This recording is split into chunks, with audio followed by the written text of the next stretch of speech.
আসসালামু আলাইকুম, আমি কাজী তাসাদ্দুক ইসলাম এমএস এক্সেল টিউটোরিয়ালে স্বাগতম। আজকের ভিডিওতে আমরা দেখব কিভাবে ফুল নেমকে ফার্স্ট নেম, মিডল নেম এবং লাস্ট নেমে সেপারেট করা যায়। এর আগের ভিডিওতে আমরা দেখেছি কিভাবে ফুল নেমকে ফার্স্ট নেম এবং লাস্ট নেমে সেপারেট করতে হয়। আপনি চাইলে ভিডিওটি এখান থেকে দেখতে পারেন, কিন্তু এই ভিডিওতে আমরা দেখব কিভাবে ফুল নেমকে ফার্স্ট নেম, মিডল নেম এবং লাস্ট নেমে সেপারেট করতে হয়। এখানেও আমরা কোনো রকম ভিবিএ বা কোনো ফর্মুলা ব্যবহার করব না, শুধুমাত্র এক্সেলের বিল্ট ইন ফিচার দিয়ে এই কাজটি করে দেখাবো। চলুন শুরু করা যাক।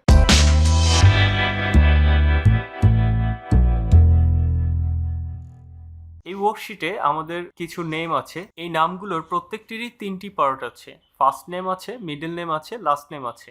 এই নামগুলোকে আমরা এখানে ফার্স্ট নেম, মিডল নেম এবং লাস্ট নেমে কনভার্ট করতে যাচ্ছি। প্রথমে আমরা সবগুলো নাম সিলেক্ট করে নিব। অবশ্যই আমাদের কলাম হেডারটাকে আমরা সিলেক্ট করব না, শুধুমাত্র সেই সকল টেক্সটকেই সিলেক্ট করব যেগুলোকে আমি কনভার্ট করতে চাচ্ছি। এরপরে আমি ডেটা ট্যাবে ক্লিক করব। ডেটা টুলসের আন্ডারে একটি ফিচার আছে টেক্সট টু কলাম। এখানে আমি ক্লিক করব। এখানে ডেলিমিটেডটাকে সিলেক্ট করে রাখবো।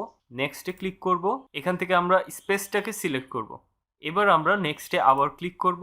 এখানে আমরা টেক্সট সিলেক্ট করব এবং ডেস্টিনেশনে আমরা সিলেক্ট করব সেই সেলটি যেখান থেকে আমাদের কনভার্টেড ডাটাটা পেস্ট করতে হবে। নেমগুলোকে কনভার্ট করার পর কলাম বিতে যাবে ফার্স্ট নেম, কলাম সিতে যাবে মিডল নেম এবং কলাম ডিতে যাবে লাস্ট নেম। এজন্য আমি ফার্স্ট নেমের এই সেলটাকে সিলেক্ট করেছি। এখান থেকে শুরু হয়ে কন্টিনিউয়াস নামগুলো কনভার্ট হতে হতে এই পর্যন্ত আসবে। এখন এখানে ক্লিক করব আবার এবং আমি ফিনিশে ক্লিক করব এবং আমাদের নেমগুলোকে আমরা ফার্স্ট নেম, মিডল নেম এবং লাস্ট নেমে সেপারেট করে ফেলেছি, কোনো রকম ফর্মুলা বা ভিভিএর সাহায্য ছাড়াই। আশা করি ভিডিওটি আপনার ভালো লেগেছে। যদি আপনি বাংলাতে মাইক্রোসফট এক্সেল সম্পূর্ণরূপে শিখতে চান, অবশ্যই চ্যানেলটি সাবস্ক্রাইব করুন এবং সম্ভব হলে ভিডিওটি শেয়ার করবেন। পরের ভিডিওতে দেখা হবে ইনশাল্লাহ। আসসালামু আলাইকুম।